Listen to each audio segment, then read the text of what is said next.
Welcome back to the Words from the Nerds podcast, where we bring you all of our nerdy news, opinions, discussions, anything under the nerdy sun. Sometimes video games, if these losers let me talk about it. Speaking of losers, I'm joined today by my two co-hosts, Benjamin and Aiden. How we doing, fellas? How we doing? Dude, we're hat guy today, bro. Let's go, our idol. We're idol. Let's go. We're all hat guy today. Yep. Gosh, bro. Anybody who watches us week to week, we're such fans. We're fans, bro. There's no other way to describe us. Bring them up every week at this point. I've worn hats for years. Like Shut up, hat guy. Yeah, he's the original hat guy. That's all right. Yeah, Ben, true. Claim your crown, bro. Claim your freaking that crown. actually You let that this boy might be walk all true. over you, bro. Crazy. Bad takes, and you wear a hat every episode, dude. You're a hat guy. If I've ever seen. See, you must be a fan because you know what his takes are. That's crazy. Dude. Episode one of this podcast that was released, which came out on May 3rd, 2022. I'm wearing a hat. Yep, but that was well before any Episode 2, escape pod. 3, 4. I'm just saying. Well There's before any validity escape saying pod that episode. it was me, you know?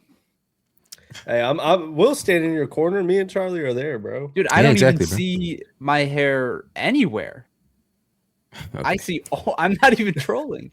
I've gone through like I'm to the Last of Us. Anyways, This boy's going crazy. The TikToks, that's where you have to go. The old OG TikToks. What That's the where you'll see flip? Ben's hair. I'm looking at the director. What? Why would you tell me to pick? Yo, That's crazy. trust. Anyway, just for a little bit of housekeeping before we actually get into what these boys have been up to for this last week. Of course, every single episode, every single week, if you don't know, if you leave a comment on the last episode, we will read anything that you say aloud. And last week, we got a doozy from our boy, Memish. Every single comment from him, and we got 10 of them, ladies and gentlemen.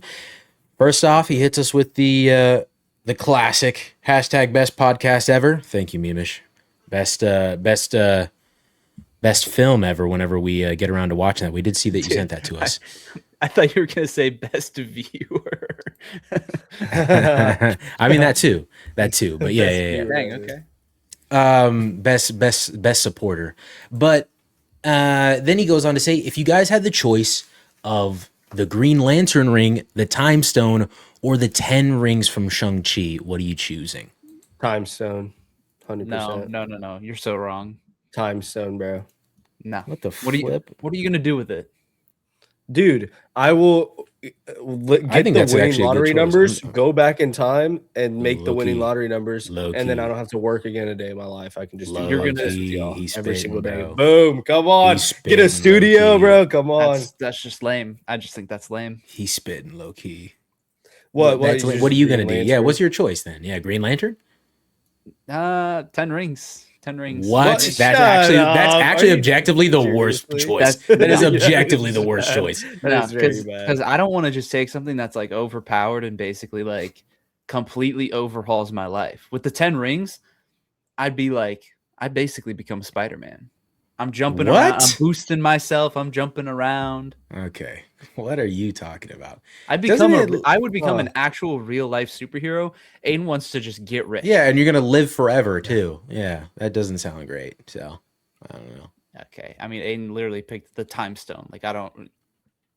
He doesn't have to live forever. Time is still gonna base like stone? he just backs it up sometimes. You know, back that shit up. You know. Yeah, I'm with bro. Aiden. I Time know stone. you say Time that stone. to him all the 100%. time. You wish you Hey, had a bro. time stone You when got you were cameras up in here, Aiden. bro. Chill out, bro. You got cameras up in here. I don't know about.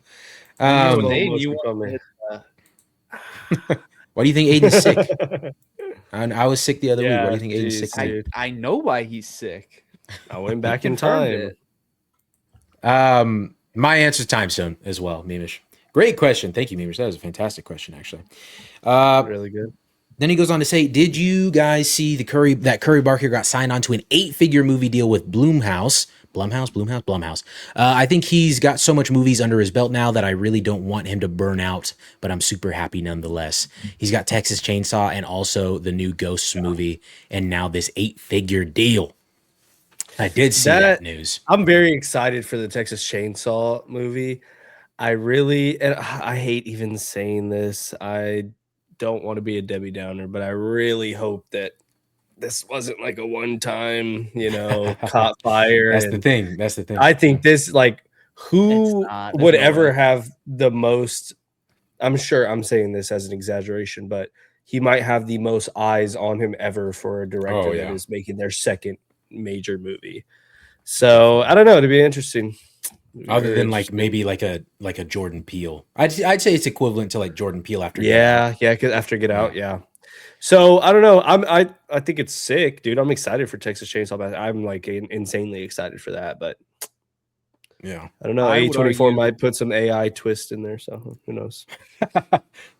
I would argue on both sides of this argument. On one hand, I think it's cool that he's getting more projects. I don't think it's too many projects because he's already shot the next movie, Anyone But Ghosts. And so he's working on editing that. And then Texas Chainsaw is kind of like he signed on for that to be his next film. And so him just like signing a contract that he'll like get to do a next movie after that, I don't think is that crazy. I mean, it's not like, unless there's like strict rules in the contract of like how quickly he has to make those movies, then I don't really see that as a problem. I am, however, hesitant that like he just found success in directing a movie that cost just under $1 million to make. And now he's thrown at least $10 million to make another movie. Mm-hmm. I don't like that concept. I feel like that would be my concern with like, not that he's going to be a one-off director, because I think he has a lot of creativity. But I feel like once you kind of get into it and are just money is thrown at you, you lose a little bit of that because you're just like you're chasing success, and it's easier to get those deals and keep making now that you've actually gotten into it. And I feel like that can sometimes taint a little bit of what made his original creative process so special. Now that's like that's super like meta thing to be worried about, but just kind of my thought. I don't know. It seems a little early for such a big deal like that. But I'm not worried about him having too many projects. I just hope that it's, he needs to keep his head screwed on straight as he approaches it. Sure. Yeah. My thing is, and I guess I'll take the different approach from Aiden, because like I'm not really excited about this Texas Chainsaw movie. Because I'm not a horror guy, never have been. This is information you guys know. It's nothing new there. I'm still gonna watch it probably for the sake of Curry. Like if this was just a regular, any other director Texas Chainsaw Massacre movie, I would not care. I would probably not watch it. But because Curry's attached to it, I probably will be watching it, including that other horror movie with Aaron Paul and Amy Adams. Is that? No, Bryce Dallas Howard. Thank you. Bryce Dallas Howard. But yeah, I'm interested to see what this is. Also, the fact that it's not related to an IP, seemingly, and he'll just get to cook and do whatever original story he wants to do as well. I think the potential there after seeing Obsession, I think. And also everything else he's done on the internet, I think that'll be cool to see. So excited for that. Mimish then goes on to say, puts a timestamp of 7:06, and he says, "It's such a fair trade-off, Charlie. Okay, let me elaborate on this deal for you, Cubson. Obviously, do not start from 1963. I'd say when the reboot happened. So 2000. Oh, he's talking about Doctor Who. Yeah. Do not start from 1963. I'd say when the reboot happened. So 2005 to 2017. Oh my gosh, Mimish. Did you read what you typed? Mimish, bro. Did you read what you just typed? You want me to start in 2005? No, man. No. But he says season 1 to season 10. It's like 10 episodes each. Oh, really? It's only 10 episodes each season? I did not think that was the case. I thought it was like 30. Yeah, I thought it was I thought it was like traditional TV, like back in the day, like at least 22 per season. But then he says, I'll even be super nice. You can pick any variation of the Doctor and watch one season. That could be Matt Smith or Peter Capaldi or David Tennant. So that's like 3 seasons, which is super easy. And I'll watch Chuck. Oh, yo. But how you going to watch Chuck, Mimish? It ain't available anywhere, bro. I mean, I don't know. Maybe it's available in the UK, but it ain't available anywhere over here. So that seems like an empty promise, Mimish. I don't like that. I don't like that, my boy. And I don't like Doctor Who. Holy shit. Holy shit. Then he says, what's everyone's most listened to song / album or artist as we speak? It's funny you ask that, Mimish. That's a great question, for one. It's funny you ask that because I before we started recording this, I've been singing one specific Olivia Rodrigo song because her new album just dropped. And it's a pretty good song. Oh, and the album's pretty good too. I mean, I think it tells a good story. I don't know if she's my most listened to right now. I think my most listened to song is like this new basically David copy. I forget the guy's name, but it literally sounds like a David song. Malcolm Todd, thank you. It literally sounds like a David song. Like it's fire. That's probably my most listened to song right now. But album would be the Olivia Rodrigo album. And before that, it was the Harry Styles album. Fire. Absolute fire. I don't know. I haven't been listening to a lot of music recently. I feel like when I've been throwing stuff on in the background, I usually rotate between like more my standard like hip hop playlists and then movie soundtracks and then like original I guess you would call them like musical soundtracks from movies. So like The Greatest Showman or like Disney movies or whatever. Songs from movies written for movies, that kind of thing. So that's kind of my rotation. It just depends on the mood that I'm in. But a lot of the time, if I'm like doing other stuff at home or whatever, it's usually movie soundtracks. Side note for me, speaking of movie soundtracks, I actually just re-listened to the Thunderbolt soundtrack. Still great. So. Oh, what's that? Sun Lux. Yeah. Great song. It's crazy you say that because for some reason, like I was listening to whenever we watched Thunderbolts early, and I was listening to that episode, and then I went and listened to like all of our full review, and you were gushing about literally this was like a couple hours ago, and you were gushing about the Thunderbolts soundtrack. Yeah, and so I was like, oh, I don't know, it's interesting. I've been listening to Summer Love by Justin Timberlake and Oh, I just died in your arms tonight. I don't know. I have like a bunch of like super old rock songs. Because whenever we went on our anniversary trip, we let the DJ just pick all the songs, and it was coming up with some bangers. Or we just did like the radio AI DJ section. No, not the AI DJ. The radio in on Spotify, where if you pick a random song, it'll just play songs like that as a radio. Yeah. And so we just let it play through. That's basically the AI DJ now. It's AI DJ before the AI DJ. Yeah. Well, they have the one now where it's like you give it a prompt and it'll play songs like it, except it sucks because it's. I didn't know that. I actually didn't know that. Yeah, you just say what you're in the mood for, and it does like 5 songs, and then it just like stops doing exactly what you asked. Makes no sense. It's like they had every prompt limited to like a specific grouping of songs. Yeah, that's so stupid. I've been listening to that at the gym though. That's where I was going to go with that. Your boy's down 10 pounds, bro, in a month. Down 10 pounds in a month. I'm freaking. You counting calories? I've been locked. Yeah, I am. Yeah, I am. So I've been listening to that. How heavy of a deficit? I thought you were gonna ask how dude, heavy. I've been. I've been on an aggressive cut. So, dude, I think we've talked about this before. I've been like trying to keep it between 12 to 1,500 calories a day. Now that you mentioned it, I think we have. Yeah. Damn, son, hell yeah. What are you just running, or are you lifting weights too, or what? Lifting, and then doing I'll lift and then do I've just been doing upper body though, no legs, because I'm like, just no legs. I thought you said you love legs though. You said you love that feeling. I do, but right now it feels like it'd be a waste of time. I know that's a bad way to look at it, but I'm like, come on, if I'm gonna hit chest or biceps or triceps or shoulders, like that's gonna add on to me, hitting the summer body. So yeah, I'll do that and then do a little bit of cardio. Yeah. I've been dragging Cassidy out to the gym with me now too. So nice. we just hit chest and tricep today.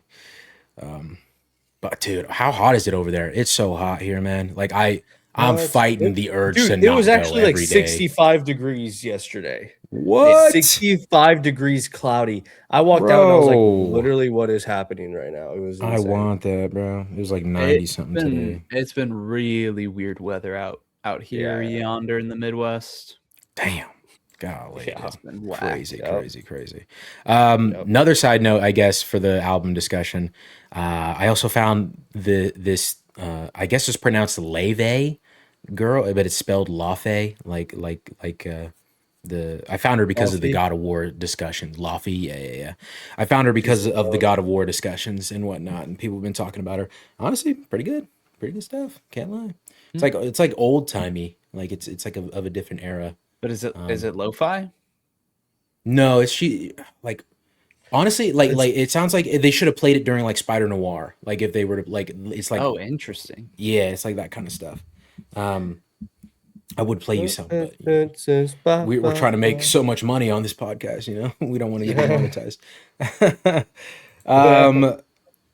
Then Mimish goes on to say, oh, wow. Okay, speaking of Jordan Peele, that's crazy. Jordan Peele has submitted his script, lads. We are finally... Oh, wait, hold on. Let me say it British. Jordan Peele has submitted his script, lads. We're finally nearly there. Nice job, Mimish. Nice job keeping up on it. I love that. Scottish? I love it. Yeah, I don't know what the fuck that was. Sorry, Mimish. That was... Love you, Mimish. I love you, boy.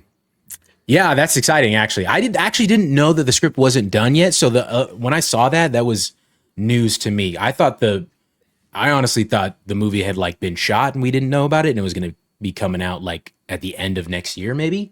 But I guess I don't know. I was gone in the wind. It was supposed to come out this year, right? I think it was supposed to come out last year, like with Avatar. Like around Avatar time? I'm pretty sure it was a December release. No, it might have been. Let me double check on this. It might have been December 2024. No shot.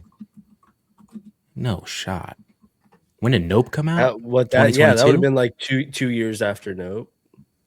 Nope came out in 2022. So I maybe. Like it's not impossible, but what is he? That was actually one of the first. That was like one of the first episodes we all did together. Episode. The reason why I thought that it was end of 2024 is I vaguely remember that it was supposed to release on the same day as Sonic 3. Oh, anybody remember that? Faintly. It sounds familiar, but like that was the end of 2024. So I feel like it actually was supposed to come out a little bit ago, and then it just like. It got removed from the slate, and then we just had no update on it for a long time. Damn. Okay. But I'm excited. I'm always excited for more Jordan Peele. And I like Nope more than most people, so. Casting is apparently going to be underway soon, so we'll see, man. Yeah, that is maybe you'll get cast, Charlie. Huh? Throw your hat in the ring. Wait, why? You're more likely than me. Why do you say that? Well, you're 40% more likely than. Well, how do I go about this? How do I go about this? Yeah, it's exciting. Casting is gonna happen soon. I wonder if because I know Daniel Kaluuya hasn't really been doing much lately, other than I think the last thing was Nope from him. I could be wrong. He did Black Panther 2 and No, he wasn't in Black Panther 2. Spider-Verse. Spider-Verse, yeah, I guess would be the actual last one. So a voice actor role. Well, there was things that like he was like in a cult or something. Like he was trying to get out of a cult. Yeah. There you go. I don't know what any of that's about, but yeah. Not my culture. Then Mimish says, "Can I say this? This is so random, but Aiden could pull off being Dylan O'Brien's like relative." Oh, what? I like where this is going. Mimish, yo, what's with the glaze, bro? What's with the glaze? Where this is going. He said it's so random. I had to comment it. And he said Aiden O'Brien. Oh my gosh. Yo. No, actually, I no offense, Aiden, I don't see it at all. Oh yeah, thanks, dude. Nah, Aiden, we found Aiden's lookalike already, bro. Then Memish tags another timestamp 722. So quick Doctor Who lore. All right, we're skipping this one. We're skipping this one. I'm kidding. He said, I feel bad actually, because next he said, sorry if this bores you. I'm sorry, Memish. I'm so sorry. It does bore Charlie, but he said the original black and white cut is 1963 to 1989. Then it went off air for a while and returned in 2005, which sparked so much viewers and fans, aka me, all the way up to 2022. But the only good seasons are season 1 to 10, best seasons being season 5, which, if you want to start there, be my guest. Then Disney bought it in 2024 and ruined it, and now it's been on a halt. Damn, that seems to be the consensus with a lot of things, huh? Disney buying it and ruining it. Except for my boy Marvel. Actually, technically, except for Star Wars. And Star Wars. Yeah, except for Star Wars. then I'll leave. Mish's last two comments. Batmobile, Guardianship, or Bifrost. You can use them whenever and however. Oh, dude. It's between Bifrost and Batmobile. Ben, you had the worst answer for the last one. You can't come out the gate saying this one's easy. Aiden, you're wrong. You're the most wrong. Wait, what did you say? Just take you to Asgard? He said no. It can take you across the realm. He said it's gotta be between the Bifrost and the Batmobile. Yeah, 100%. What, Ben? What the? Are you genuinely thinking about the Guardianship right now? Are you kidding me? Drunk driving in that thing would be fire. Holy shit! Holy Illinois, shit. Dude! This guy, this guy actually, dude. Aiden, you could not have been more spot on. He's the hat guy, and he has the worst takes on the fucking podcast. Guys, holy shit! No. The Bifrost. I don't care about the Bifrost. Where am I gonna go? It's between realms. It's not from one side of the earth to the other. I think. Hold on. There's got to be an instance in which he just teleported to the other side of the planet. Really? Why don't you show me? That's what my confusion was. Because if that's the case, I'm just no. You can go. Okay, so at the very least, then you can go back and you can go to Asgard and then go somewhere else. So you can go from Earth, go to Asgard, and then go back to Earth on a different part of the planet. So technically, you can. So a contingency is that Asgard now exists. Oh, okay. Where else would the Bifrost be, buddy? Where else would it be? I'm just asking the questions. I'm taking the Guardianship either way. I'd rather have a spaceship. Oh my god, I'm taking Batmobile. I would rather have a spaceship than a Batmobile. I think I'm doing Bifrost. I want to teleport, bro. Wow, so far. Wow. Teleport would be so far. I'll just fly there. I can fly through space. I can travel through space. I can open wormholes. You kidding me? Yeah, but you don't know how the physics of that is actually going to affect you. Oh, yeah, but we're fine with Asgard existing. And you can just teleport around. Yeah. Same thing. You're a mere mortal being. I don't think that's the same thing, because it's not. I'm a descendant of Thor. I'm Dylan O'Brien. I'm Dylan O'Brien. Thank you, Mimish. Thank you for the comments. That wraps up all the comments from last week's episode. Again, if you are watching this right now or listening, even on Spotify or any other podcast listening platform, you can leave us some fan mail or a comment, and we will read it aloud at the very next episode. Benjamin will be reading them. So if you want to hear Benjamin say something, give it to him. Well, I don't really want to do like a whole little catch up on you guys too much. Like, we don't want to go too far. So let's just give the highlights of the week, huh? Let's Benjamin, hit us, man. Give us the cliff notes. Cliff notes. Helped my grandparents move over the weekend. It was a 15-hour day. It was longest moving day I've ever experienced in my entire life. Left my house at 8:30, got home at 11:30. It was awful, but they got moved, and it's okay. Pretty much that. That's why I had a slight delay in seeing Toy Story, and I have not started X-Men 97, but I promise I will do it by this next week. So that's good. There you go. Goddamn time. That kind of cooked me. I guess one other thing I'll say, because people might find it interesting. We've talked about adjacent stuff before, but going on another Six Flags trip this next weekend. I'm now a pass holder. And, I found out that there's like crazy perks. You can, bring your friends for cheaper or whatever. So I'm going with 3 of my cousins, and the cost for all 3 of them to get in, and then for all of us to eat all day after taxes and everything was like $120. Ridiculous. Is it like, so how much do you get to eat? Like you get a meal every 90 minutes. $120 a meal every 90 minutes, and you just get to like ride whatever you want. And I mean, it's day tickets for 3 people, and then all day meal. What the yeah, dude. my discounted bring a friend tickets are $20 for the whole day. How is that like? It's just the park ticket. How is that even like possible? How is that even like profitable? I don't understand, because like just looking at the math, how is that profitable for Frito-Lay? It literally is like, if you're going a single time and going with even just one other person, it's more affordable to become an annual pass holder, even if it's just once. I really don't understand the model. It makes no sense to me, but I'm taking full advantage of it. So I'm excited for that. That's gonna be fun. It's the same people who, my cousins who helped with the move this last weekend, and so we got to talk about some of the plans, which that was, helped us get through the long moving day, that we had a fun weekend coming up. So yeah, that's it for nice. Me. Still sore from the move. Yeah, okay. Nice. That is still sore, buddy. Come on, man. Let's kick that. Let's kick that. Dude, okay. No. I'll have one more. Let's get you in the gym too, bro. We can't be sore from moving boxes. One more tidbit. My grandpa is, he built a lot of things with his own 2 hands, right? He's a craftsman. So he built furniture, and he built it inside of their old home.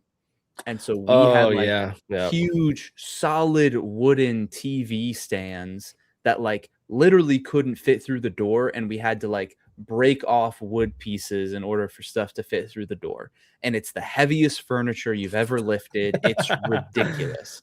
So it was not a normal move in the slightest, which is why it took so dang long and was such an exhausting day. But it's done, so it's okay. Boy's just over there looking at his. You'll catch a glimpse of your grandparents. You just snarl, just like, got me out here, man. They're basically neighbors with me now too. Actually, they live like 2 minutes away. Damn. Nice, man. That's cool, man. Yeah, I like that. Let's go. Aiden, Cliff notes us, baby. Oh, got to binge watch all the Toy Story movies, and it was fire. It was one of the easiest watches ever. I think I watched 3 in one day, and then the next morning woke up and didn't really have much to do and watched the 4th one. It was awesome. Right in time for 5. So got to hear a lot about my interesting takes, how I rated them. I think I saw earlier Ben had rated and watched the first one. And so he's kind of come down on it. So I'm also excited to keep an eye on that and see where that goes. That'll be really fresh watches for all 3 of us. Yeah. Yeah. So I'm excited for that. But yeah, that was a really, really fun watch. It was like, they're all, and Brandon said this, a franchise that can just put out consistently good movies, like just all good movies. So that was a lot of fun. I had a really good time binge watching those. Yeah. Same for me. I didn't binge watch them. I guess I kind of spread it out over. I think I started them after we started recording last episode. What's this boy giggling about? I just spread it out, and then Ben's like, "Oh, I'm still sore." Like, well, what are we doing? Yo, what is this boy connecting right now? It's his own fan fiction. I started watching them shortly after our recording session last week. Started with 1, 2, and then obviously I just kept going. But and we talked about it a little bit with like how we feel about Toy Story 2 in comparison to Toy Story 1, and I guess just to like rehash it for the podcast. You know what? Actually, yeah, we can for clipping purposes. Let's rank these hoes right now. It's a little unfair because Benjamin has not caught up on them like we are. But maybe Are they'll we make including it. 5? No, we're not including 5. Okay, good. Because we haven't talked about it yet. Yeah. Actually, no, I don't know, bro. We'll do it after we talk about 5. How about that? We won't do it right now. We'll do it after we talk about 5. So then that way we can include 5. But we will be doing that. So if you want to see that, skip ahead or stay tuned. Whatever you want to do. Love you either way. But anyway, other than that, I, of course, should have watched Lord of the Rings. Didn't, so many other things going on. Actually, this blanket right here, my friend is building a new PC, or I'm building him a new PC. So this everything's under here. I just have it covered with a blanket because my cat was messing with it. So, but yeah, I thought somehow that was gonna have something to do with Lord of the Rings. Because you were just like, didn't watch Lord of the Rings, but well, I got this blanket. Imagine, golly. I do want to watch it because I do think you need to watch Attack on Titan, man. It's quite a good show, man. I really want to. If you really want, I'm a man of integrity, so when we make a deal, and I said I would start Attack on Titan if you watch Lord of the Rings, and I do my end, I gotta sure. I gotta stand my ground a little bit. Yeah, but you could just lose the integrity for like a quick second and just keep on watching. Just watch the movie that you were supposed to watch like 2-3 months ago or whatever. You also have Aiden's movie to watch still, by the way. Hey, but am I not kind of making up for it because I have not seen this Spider-Man trailer yet? Like no, you're not making up for anything. As of tomorrow, this John's been out for a week. I haven't even watched it. I haven't watched it yet. Wow, a whole week. Yeah, bro. I didn't make it 3 days last time. 4 days. I didn't make it 4 days last time. I mean, Aiden also owes you something, so like you should get on him. Well, Chuck's just not available to watch anywhere. So like I understand. I understand that. So deal's a deal, True. What should I tell him to buy the Blu-ray box set for approximately $39.99 on Amazon.com? Not sponsored. No, I'm not gonna. Why you're doing an ad read? I'm not gonna tell him to do all that, But yeah, so that's what I've been up to. Slowly but surely coping about box office numbers as well. But we're not here to talk about that today. We'll see how that goes. The only thing I will say is like the cope that I'm feeling right now is like, sure, the opening numbers, like they're the opening numbers and the projections are leading to like a 1.1 to 1.3 bill, which is still great. I'll take that. But like it opened better than Zootopia 2 did, and Zootopia 2 had to have some crazy legs. So like, let's get some crazy legs here. You're missing something, Charlie. You're missing something very important about Zootopia. What, bro? It was you said last week it was like Thanksgiving weekend, bro, and it opened better. It opened better with less days. The thing about Zootopia 2, and Aiden probably international. The international is ridiculous. I think it opened in. Why does everybody overseas have a fucking? It made more a fucking furry fetish. Come on. It made Holy more shit. Specifically in China than it did anywhere else. It made domestic. It made $428 million. In China, it made $624 million. Hey. Toy Story comes out in Hong Kong, I think next week, something like that. All right. So we'll see. We'll see, man. We'll see. What's crazy? Go ahead. I'll go for it. No. Please. As much as I have relied on the Pixar sequel argument, I do not think it can align with Zootopia 2 as much as it could align with like Inside Out 2, which I do think will happen, which could still put it in the 1.4, 1.5 range. Sure. Well, I just don't see it. I just don't see it happening. I think 1.3, if 1.3 is its ceiling, then guess what, buddy? You essentially just got what Brandon got off of Super Mario. Bing, bing, bing. What? Wait. Oh, okay. Because of the budget. Yeah. Okay. So, yeah, I don't know. But I don't know. But there's an argument to be had where if Spider-Man doesn't have legs, gets a 1.2 or a 1.1, then I'm also right there at the $600 to $700 million profit. I'm also right. But also, I just don't know that that's realistic. Spider-Man not having great legs, like it. Well, one, it's releasing in China this time, and it didn't release in China. No Way Home didn't release in China, but then also, as we talked about last week, it was either last week or the week before. Like it's in such a great window. Like there's nothing else after it for quite a while. So it has like a whole 2 months, right? Yeah, it's ridiculous. I think the next movie of note is probably like Street Fighter. My bomb pick, maybe. I don't even know if that's accurate, though. I could be making that up. But anyway, I don't want to talk about box office for too long.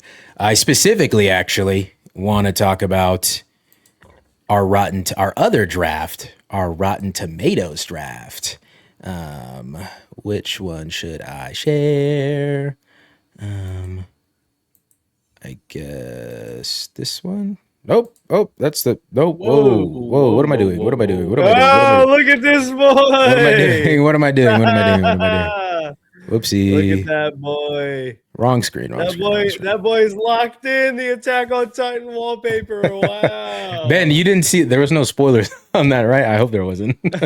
I hope there wasn't spoilers on that. I don't know if there were spoilers or not, but I was more in shock of what just came across my screen, bro. What? What do you mean? The fact that I have it at all? The fact that you have an Attack on Titan background, yeah. Bro, that shit is fire, bro. That shit is fire. It's I don't know if you guys remember actually. I mean, since we're on the topic, and I won't show it again because there are spoilers on the screen. Okay. But I don't know if you guys remember I had the Spider-Man one. It's made by the same guy, so you can just like 360 all around, and it's just one big like action sequence happening. Like you can see all the characters. Like, I mean, there's multiple characters in this which you have not met yet. So like, I mean, yeah, and like Aaron's doing something that you haven't seen yet. So like, yeah, I don't know. Anyway. On to our lovely Rotten Tomatoes, our ugly stepchild of our drafts. That's not true. Actually, I shouldn't say that. We love this draft too. So mad. You guys are just salty. No, I'm actually not. I'm feeling so good, even with my Michael bomb, bro. All I need after your freaking disclosure day, all I need is Clayface to do the same thing with one of its numbers, and I'm still in this bitch, bro. I'm still in this bitch. So don't get it twisted, my boy. Don't get it twisted. And then watch Forgotten Island actually not be that good either. Oh my goodness. And then Doomsday not be that good either. I don't want that. But oh my gosh. Oh my goodness. Any freaking way. Jeez, man. Charlie, you got so fucking lucky, you little fucking curly-headed freak with Spider Noir, bro. Dude, wait, we literally wrote him apology letters. Hey, did you finish that, Aiden, by the way? Not that. Oh, yeah, I did. Okay. I guess we'll have a little, maybe right after this, I have just like a tiny, your thoughts on the finale. I'd like to hear that. But anyway, so updates from last time we looked at this. Of course, the Toy Story 5 scores are out. The Disclosure Day scores are out because we didn't talk about those last time we looked at this. And the X-Men 97 Season 2 critic score is out. So before that, the numbers were looking like, with all the previously released projects, I had A Night at the Seven Kingdoms at 172. It has gone up by 1 point. So that's great. I had Spider Noir at 184. It has gone down by 2 points now. I believe both the audience and critic score dropped on that one. Michael has dropped another point. Yeah. I don't know if that was audience or critic. Actually, I think it was audience. Critic is I don't think critic has really moved the needle much. But on the topic of my picks, there is a blank space here at the very bottom of mine because I have yet to pick my seventh and final pick. This is one that I've let slip by many a time. You know, I wanted the invite. Scores were already out there. I probably would have taken House of the Dragon, but then the scores dropped for that. But I think in the grand scheme, the audience score isn't great for that, so I'm kind of okay that passed me up. But there's so many ways I could go with this. Like Aiden was trying to get me to put, just to have it on my list, The Bear season 5. I don't know about that one, Chief. I mean, I'm super excited for the season. 2 days, by the way, 2 days. Oh my gosh, it is 2 days away. Holy, yeah. That's 2. What? Yeah, the 25th. The 25th, man. 2 days. Past me. Holy shit. Yep. I could do The Bear season 5. I could do that. Do I have that confidence for other people to love the show as much as I do? Not really. No, not really. I could do something like Aiden was talking about at one point, Wildwood, which does look like a very promising movie. That director scares me, though. He scares me. So probably won't do that one. Benjamin, he's leaning towards the idea that I should. He's leaning towards 2 ideas, really. One being Digger, which I thought of doing. I thought of doing that one at one point. But, I did a little bit of research on the director. That guy scares me too, And then Ben's other idea, The Social Reckoning, which is sound, right? I don't think that's an unreasonable pick, but I truly, I don't know, the fervor around this one, it doesn't seem to be there. Doesn't seem to be there for as high as you would think that it would be. People are more annoyed with it than anything. They're picking apart the trailer and they're annoyed that Mikey Madison, you can't hear or understand what she says in the first 2 seconds. I have a feeling you're not the biggest fan of Facebook. People complain about like I saw somebody say, did they shoot this on the fucking volume? Like I don't know, man. They're saying some crazy stuff, bro. So I don't know if that one's the way to go.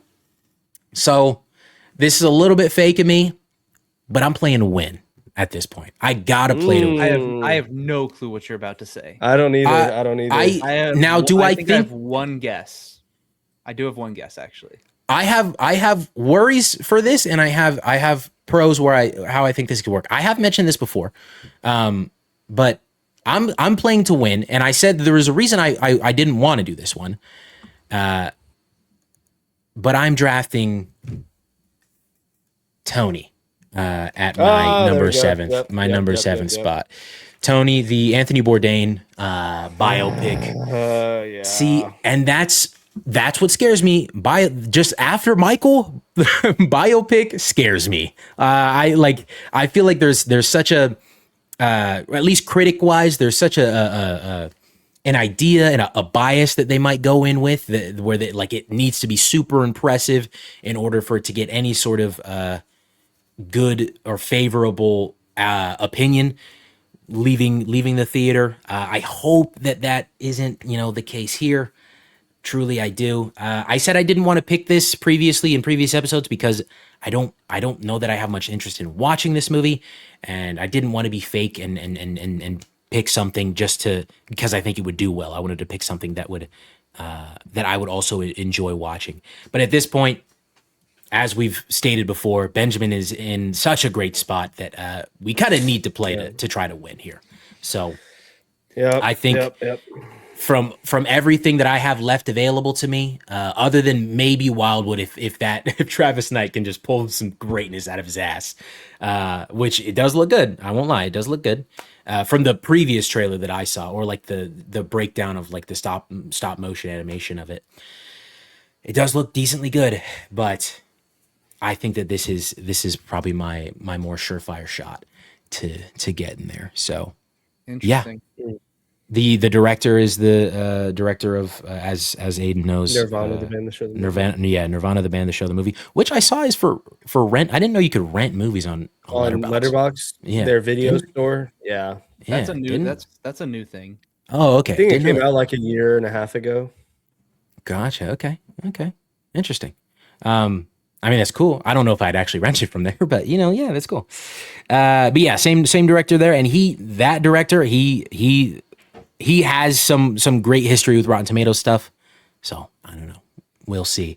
My other hope would be that like this isn't going to have that sort of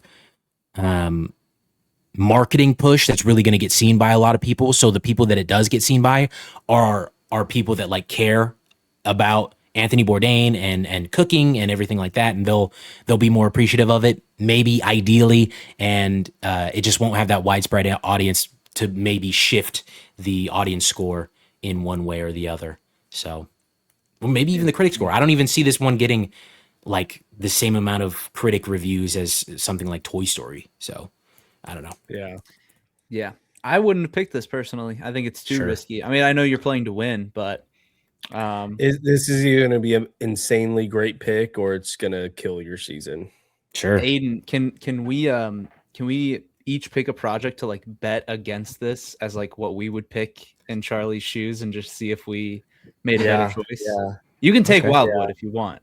I'm actually going a different route. I'll take Wildwood just because that's what I think I would use in this situation. I mean, this doesn't matter, so I'm putting it all out on the line and just going for just a random pick.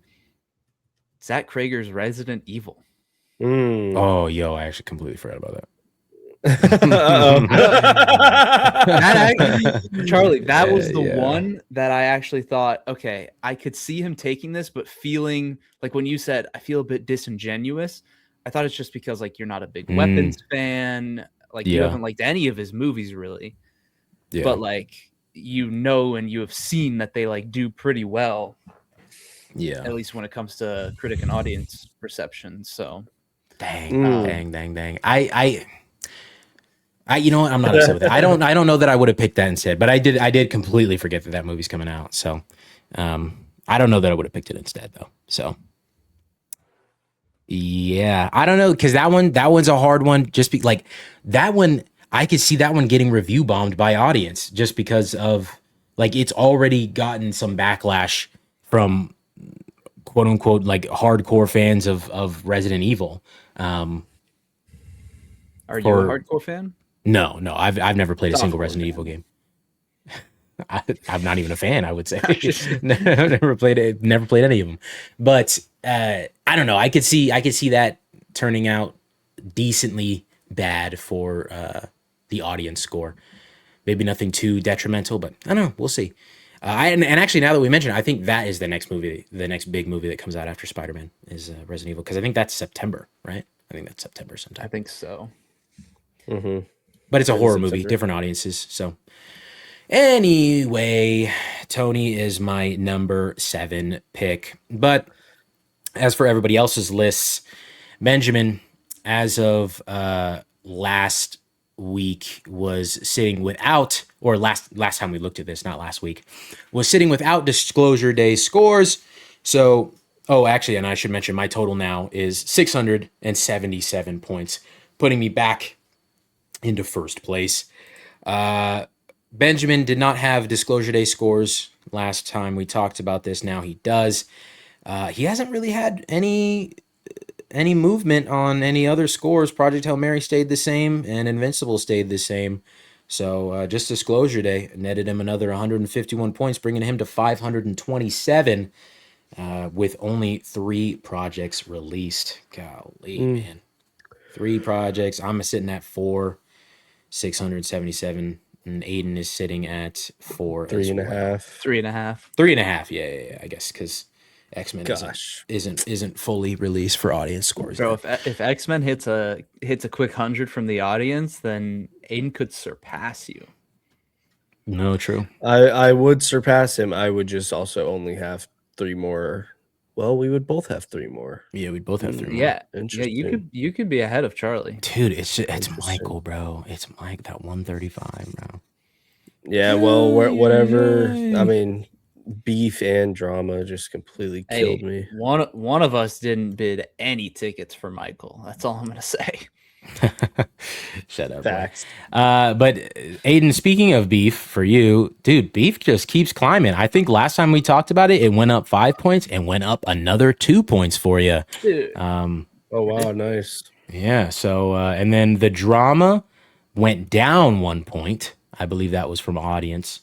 And then Daredevil, I believe, didn't move. Yeah, Daredevil did not move. So with the I 100 wish points, I wouldn't have gotten Daredevil, honestly. yeah, no, yeah, low I key. wish I could I have mean, left now, it. yeah, now that we're looking at it, but dude, those scores when it was first coming out, like those were good scores, man. Yeah. If it could have stayed there, yeah. But yeah, so with those score changes and the 100 from X-Men 97, you're sitting at 579 points. July 1st, audience scores will come out. So July is going to I just be hope a so. very big month for this draft board. Yeah, Odyssey, we got Spider-Man, Odyssey, Spider-Man. X-Men. Dude, I have Odyssey and Spider-Man. Oh When my is goodness. Cliff Booth? Yeah. Anybody know? Because it comes out on Netflix in November. summer. Okay, I was gonna November say December, 25th. but that'd be okay. November. November Yeah. 25th. Yep. Dang, And then brother. Dune will be a couple months before, or a month after that. I think there was some yeah. press that got to see the Odyssey. I think I've been seeing some rumblings, and it's looking rumbling. It sounded pretty good right now. Hey, what you smiling at, boy? You don't know what we're talking about. You don't know what we're talking. What are you smiling for? Come on. What? I can't laugh with my friends. You're right, man. I'm sorry. You're right, man. I'm hounding you, bro. You literally, you asked me why I'm smiling. My bad. Oh, did I mention Toy Story 5 for me? I don't think I did. But Toy Story 5 scores came out. You don't need to mention. It's currently sitting at a 92 audience and a 92 critic and 95 audience, giving me 187 points. Really sucks, man. They really were edging me with the critic score. It got all the way up to 95 and now it's back down to 92. And instead audience is at 95. So, but whatever. The Odyssey is sounding pretty good so far, but granted, these are just press screenings. So like, these are like the ideal people that are probably going to have a favorable opinion, and they can't even really say much about the movie anyway right now. Honestly, I'm very excited for Spider-Man. I do think it has high potential. Like obviously the rest of the franchise has had of Tom Holland's franchise specifically has had great Rotten Tomatoes numbers, with the exception of Homecoming. I do think this movie's going to be good. I just think that critics might be a little harder on this. That might I want at least a low 90 for this, but I think the critics could stop me from getting there. I think the critics could drag me down to the 80s, mid to high 80s. Yeah, mid to high 80s is what I think the critics could drag me down to. Audience, not really worried about. I could see a mid to high 90s from audience for this, truthfully, if they do it correctly. So. Yeah, and then I'll be done in July, except for Tony, which I actually don't even know when Tony comes out. See, this is how fake of a pick that is. August? Yeah, you will be. I'll be completely done in August by September. Yeah. Wow, that is crazy.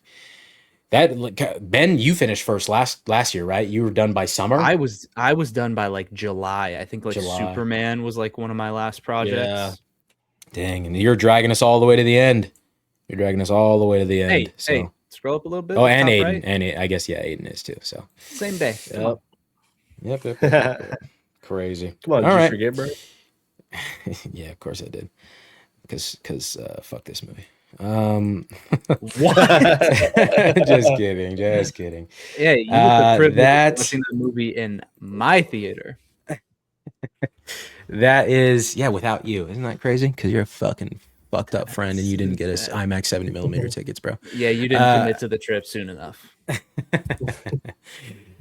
That is our catch up on the Rotten Tomatoes draft. You probably will not get another catch up until we might do a light discussion on X-Men 97, but maybe we might just hold off until the end of July and just do one big thing, because I'll be gone for at least one episode in July.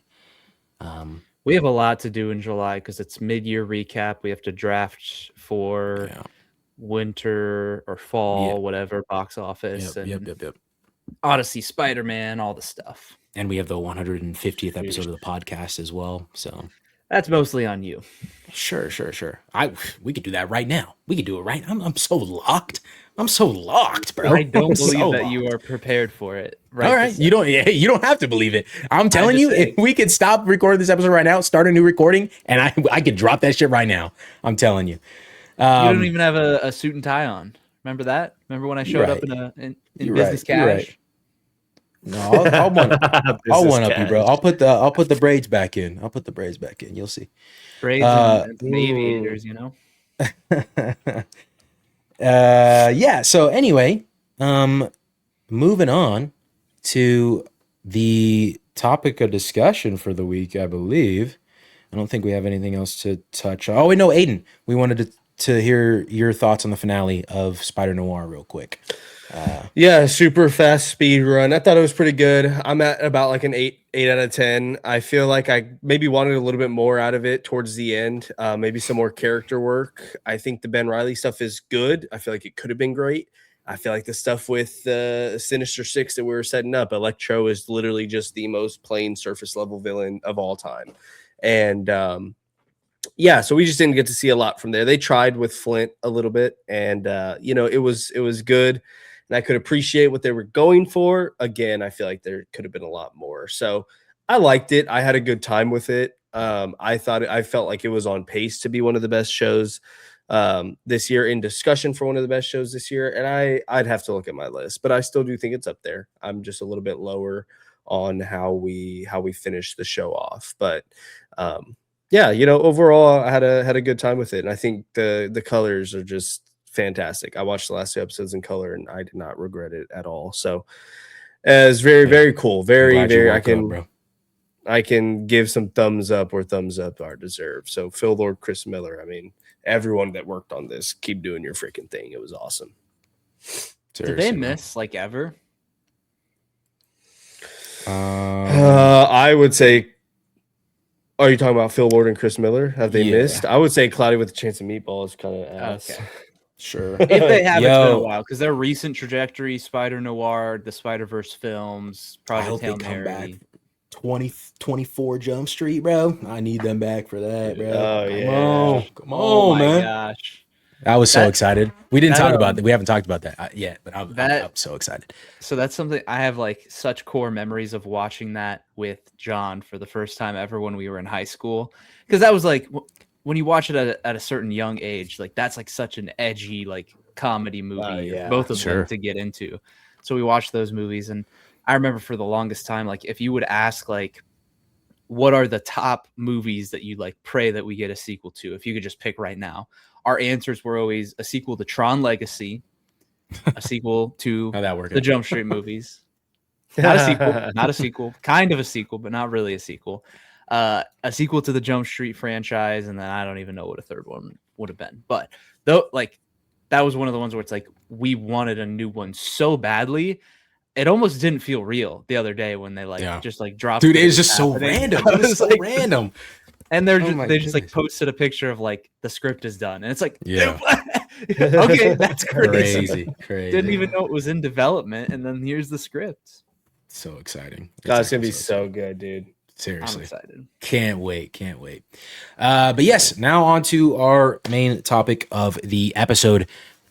The big one, Toy Story 5. The newest Pixar and Disney film, released June 19th. Huh. Looking at you, Ben. 2026. Our official thoughts. Thank you, Aiden. Our official thoughts in 5, 4. There's a big one. 3, 2, 1. Bang! Come on now. One, Benjamin. You get one. One. Ooh, okay. We're gonna start with what's your star rating? Yeah. Okay. Yeah. Do that first. Yeah. I've been going back and forth on it, to be honest, because I'd lean number rating. I'd lean around like a 6.5. And so I don't know if that skews more to a 3 or more to a 3.5 star. Freaking golly. It's at like according to where it's placed on my list, it's at a 3.5. I rounded up. Oh, but I was not the biggest fan. Oh, brother, I was debating 4.5. I'm not gonna lie to you. It was between 4.5 and 4 for me. This shit banged. Yeah, shit banged. It's about a 4 for me. Really? I landed at a 4. I'm actually really surprised from both of you on this. I could see, truthfully, I could see myself dropping to a 3.5 as well. There's a couple of things that like I have like slight issues with, but depending on like how this conversation goes, if not that I'm like looking to be convinced, but just to see from other perspectives, because I haven't really talked about I'm pretty solid where I'm at. Yeah. I'm firm in a 4. I think all of the compliments that you guys would give this movie, I'm probably in agreement with like all of them. And the emotional beats and the core storyline, I enjoyed all of that a lot. I think for me, it really just came down to like the structure of how it was all pieced together. Just felt like such a mess. There's way too much going on. It's not organized very well. I didn't find like the through line of the journey just wasn't like a very steady and well crafted and put together emotional storyline, to the point where big moments that are supposed to hit really hard felt like they came and went without much of like an emotional reaction out of me. Like I understand those are like the big moments of the movie, but they don't hit as hard as they should because it's such a disorganized mess. Oh wow, interesting. Any of the issues I had with this movie literally are none of that. I actually think the emotional moments work the best, in my opinion. There were multiple times that, I watched this with my wife that yesterday night, and dude, as soon as she flips it over and they see that she named her daughter Jessie, we literally just snapped our heads to look at each other, and we were both like this. Are you fucking kidding me? And we lost it. We freaking lost it. So like those moments, I feel like they're crafted so well to like just pull that emotion out of me. What I thought you were going to go with, which is probably why you went the messy route, because one of my biggest issues with this movie is that the Buzz Lightyear side plot is not needed at all. Yeah, the army of Buzzes. Well, I feel like that's a piece of what I'm saying. Okay. Yeah, and that's why I said that's part of why you say it's messy. That is probably my biggest issue. That's why I don't feel justified giving it a 4.5 stars because of moments like that, and because of Buzz's character, which in my opinion, I think Buzz is my favorite character in this franchise. I said it in the voice message. I feel like he's the heart and soul of 1 and 2. 3, he takes a back seat so that, everything with Woody and Andy, he takes a little bit of a back seat, because Jesse's commanding the daycare squad, and then Woody comes back to help them. And then 4 is just 4 is 4. But I also feel like I feel like Woody Buzz isn't really fleshed out as much as he could be in 4 as well. 1 and 2, Buzz is my favorite character, and I feel like there's so much you can do with him there that they just don't do. So in this movie, seeing that he's reduced to just wanting to chase Jesse the whole time is kind of a bummer. He's samping. I will give you that. I will give you that. But the emotional beats and like the emotional through line, I thought worked really well for me. See, even like I went to see it with my wife, and even the emotional moments, because I think she cried like 3 times in the movie, but she also left saying that was just all right. Like she acknowledged that like the emotional moments did work in the moment, but the movie itself was like just so poorly put together that like it's still, you can feel the emotions just because you've spent so long with the characters. And so like, of course, some of those things are going to hit, and some of those relatable. I mean, they always try and pull the relatable emotions for movies like this. And like, yeah, it works, but it can't just like carry the whole weight of the movie. Sure. The part of it for me as well that like I guess was a slight issue, like the integration of like the tech plot line with the idea of Jessie and everything that she's going through and feeling replaced from a surface level standpoint. I think it does work really well. Like the tech is coming in, and Bonnie's starting to like that tech more than her toys, and Jessie's feeling like she's forgotten, and it's happening all over again, et cetera, et cetera. But then for that, it seems like the message of the movie is just to like, oh, tech's not that bad, like just unify yourself with it and you'll be all right. Everything will be good. And like that's I don't even think that's a terrible message to have, but it just seemed like we started at such an extreme, and then the justification for it wasn't exactly found, other than in like older tech that actually like genuinely served a purpose. Not that lily pad doesn't serve a purpose. You can learn on lily pad, you can talk to other kids, yada yada yada, but those were very like antiquated, and like they had like a very specific idea behind them. And not, I guess they're also showing that tech like loves the kids as well, which I don't think was ever in doubt really.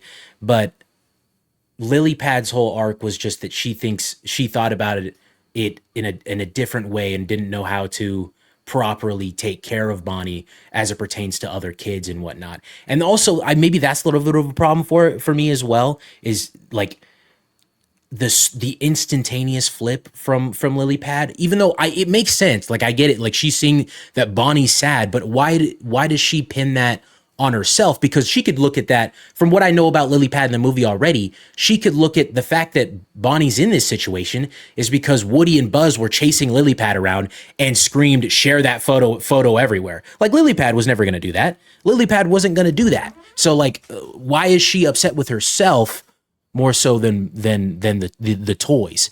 Other than, I guess, maybe she thought that these friends were good for her and she needed this friendship in her life.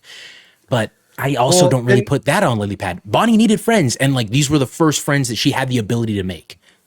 I agree, but also it's like these friends don't like her for who she is, and Lilypad also knows who she is Bonnie that will sit there and play around with toys and be super imaginative with these toys, because that's what Jesse's telling her. That's what the toys are telling her, and they're saying, you can't see these friends. You don't know how well they're going to be for Bonnie or how good they're going to be for her. Take some precaution, and Lilypad jumps the gun on that. I could see that weighing really heavy on her, especially seeing them bully her for something that Bonnie that is such an important characteristic of Bonnie. I could easily buy into Lilypad seeing that and saying, okay, I might have messed up here. Especially towards the end, seeing how well Blaze plays with her and how well they are. But I know in the moment, she obviously can't see that. So I could buy into the fact that Lilypad feels the guilt of picking friends that are not going to like her for who she is, when Jesse's literally telling her that that's what's going to happen. So to me, Lilypad is a less well done version of Anxiety from Inside Out 2, which is like a piece of the equation that's like, I'm doing what's best. In Inside Out's case, it's I'm doing what's best for Riley with like taking control and certain emotional responses and stuff like that. But that integration into it and how that worked out, I feel like was really, really well done. And to me, this just, I'm more aligned with Charlie here, where it just didn't feel like at every turn, even though she like knew who Bonnie was, at every turn, Lilypad was willing to just like turn it on the toys, blame the toys. It was always their fault and whatever. And it was very very, very quick. And there wasn't this like grand pivotal moment where it like makes sense for her to like come to an understanding and a realization that she's actually harmful. Nothing that happened was like further than anything that had already happened previously in the movie. There wasn't some grandiose peak of the mountain crazy thing that made her stop and realize it. It was just that it kept happening. So it didn't feel as justified compared to like what was happening with in Inside Out 2, with like Riley having a full-blown anxiety attack because of anxiety, taking control of emotions. Like that is like a pinnacle moment where like it makes sense story-wise to have that transition. And so I just didn't really feel that here. And I don't think it was even like necessary. Like, I think they could have gone just full Lotso, Lilypad is evil, but some tech is good, because we see good tech in the movie. I think they could have just gone like full on and embraced it. But, that would That would cause a lot of differences for the movie. They were definitely scared to have the hard conversations. Is kind of the general consensus I've seen. And that, because like I kind of get that tonal inconsistency, like as they're running to get Lily Pad on the truck, they're running through this house where this entire family is just only focused on tech. The dad in the other room on the computer, the two kids sharing the laptop. Like you're just showing me as we're fighting for technology, you're still showing me all of the bad things with technology as well. It's like that's like a weird tonal inconsistency that just kind of takes me out of it.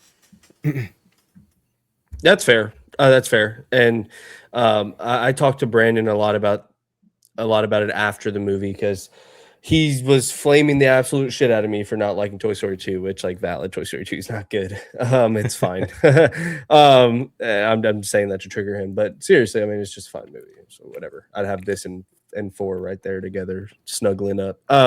Anyways, I talked a lot about him about it with him, and he had a lot of the same sentiment where it's like, you know, a lot of the first hour is set up, and then we don't have those hard conversations. It starts to feel like it apologizes for it, and it's almost like it's apologizing for, just to speak to Brandon's point. Sorry to interrupt you, but it's almost like it's apologizing to you for making you think, oh, am I wrong for staring at my iPad all day or something like that? Sure, yeah.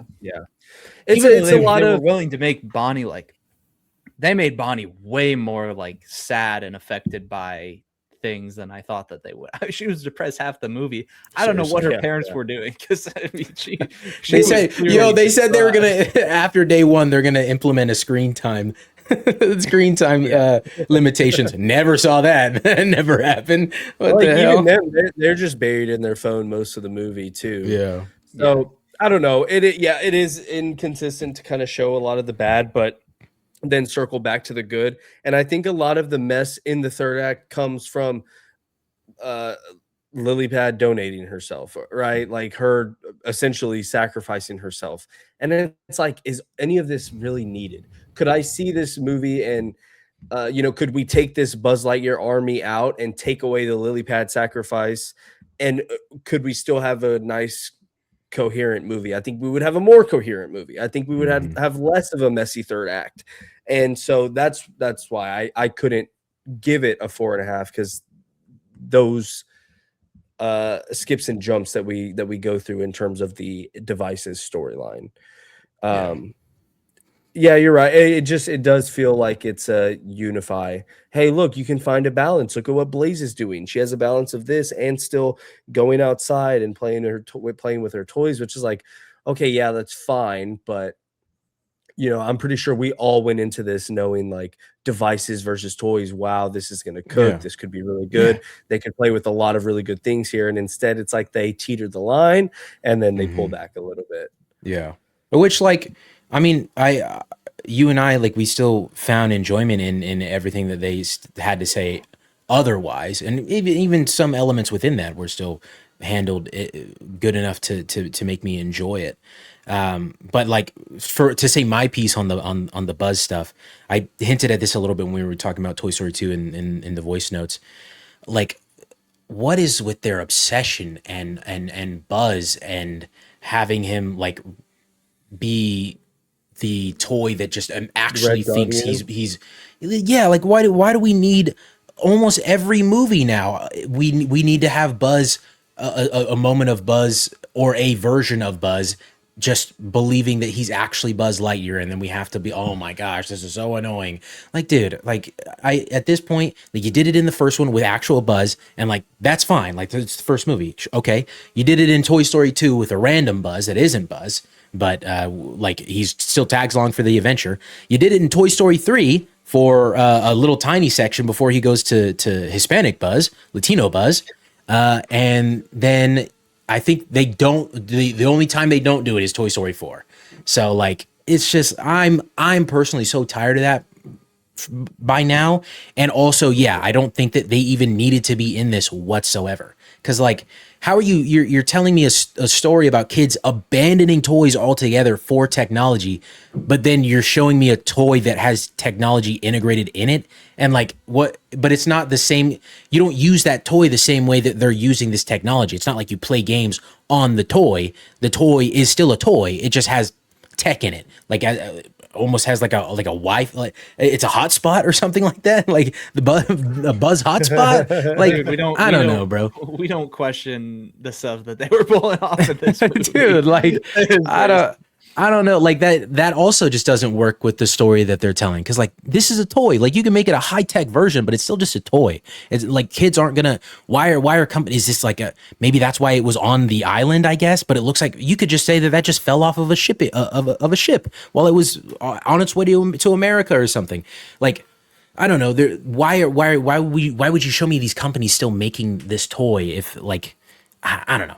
I'm getting too into the weeds with it, but do you know why that the Buzz Lightyear storyline was probably included in the movie? Because of the original plot line. The original, which I'm so glad they pivoted from. Right. When the movie was originally announced at some, I don't know if it was a D23 or something like that, Comic-Con, when they announced the movie, it was announced that the villain of the movie was going to be 50 Buzz Lightyears that were stuck in some sort of like play mode, and they couldn't get out of it or something. Holy cow. Yeah. This just feels like leftovers of that storyline. Yeah. Oh my god. That's why most of the movie I was like, I cannot shake the feeling that this, knowing that kind of not it didn't hinder my experience, because again, I didn't let it really affect my score, but it did hinder some moments where I was like, this feels like a previous movie that has like last minute been stitched and reworked to where it started. Like it feels better than Daredevil season 1 did, because we watched that show and knew what happened and we could point out how messy a lot of it looked. This feels like a better version of that, where you're like, I can still see why, and I like how you integrated it into the story if that's all you could do, but I can't look past the fact that there's bits and pieces of the old storyline in here that are curated for the sake of this movie, or this new plot. For a potential 6th one, man, I just need you to not do that. Just stop doing the Buzz thing. Like, I like Buzz as a character, but give us our Buzz, and don't quit trying to go back to this play mode, this like I hate Zurg thing. Like even the post-credit scene, bro, like I was like, all right, man, like I get it, but I don't care. And the kids were playing on the playground. It's not like they were like, it's not like all of them were like ingrained in the text or anything, you know? Yeah, Buzz could be so much more. And that's probably the most frustrating thing about this franchise is that, what is that?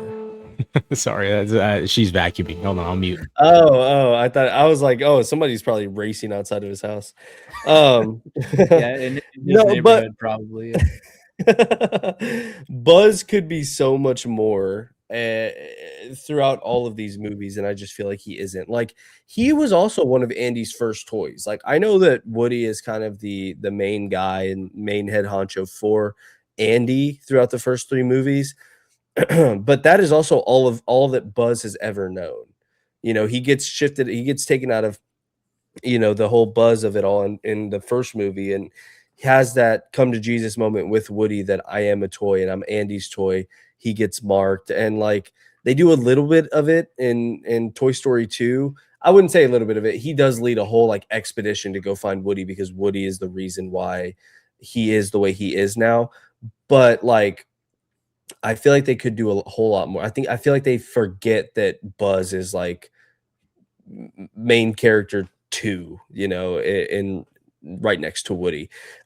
Woody gets all of the big Andy moments in Toy Story 3, and then Buzz takes a back seat in Toy Story 4, and then we get Buzz in this movie. So that it is very unfortunate. Because I do really like Buzz a lot. I genuinely think he's probably my favorite character in this franchise, just because of the potential that is there for him. So it's frustrating. Did you guys? This is kind of spoilery, but I mean, we've talked about a lot of stuff. But Did you guys have both seen Lightyear, right? Yeah. Did you guys like the little comment that was made in this movie where our Buzz tells all the other ones, he goes, by the way, Zurg is our father, which is not the case in Lightyear, and people think it's a because of the backlash for the creative choice that they made in Lightyear. Well, and I also like the search your feelings, you know it to be true. I was like, dude, they're just going ham with the references. Yeah. Let's go. Yeah. I just instantly thought of Toy Story 2. I didn't even like Lightyear wasn't even a thought in my mind when that was said. So I haven't seen Toy Story 2 in a long time. So okay. Yeah, because that's when that happens is in Toy Story 2. This is gonna be the big one, Ben, when you watch that movie. Yeah. Oh, seeing what I think. Yeah. Wait, what did you give Toy Story 1 now on your rewatch? 3.5. 3.5. Okay. Yeah, I think that's what I gave it actually. Yeah, we'll see. I was at 4. I did give it 3.5.